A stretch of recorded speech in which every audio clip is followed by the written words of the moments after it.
فلقيت تلغراف من الاستاذ نور الدمرداش. كان وقتها التليفونات ما فيش بقى وكده، فتلغراف بيقول احضر يوم السبت في اختبار مسرح التلفزيون. الكلام ده سنه 62.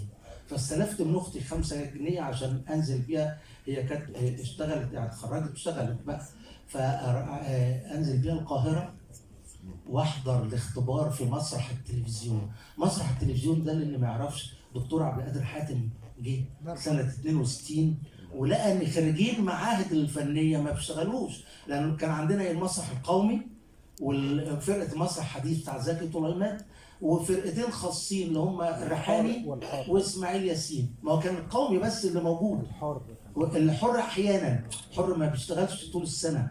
فلقى انه خريجين كتير قوي بيتخرجوا من المعهد، ومع مسرح قومي ياخد 2 كل سنه بس.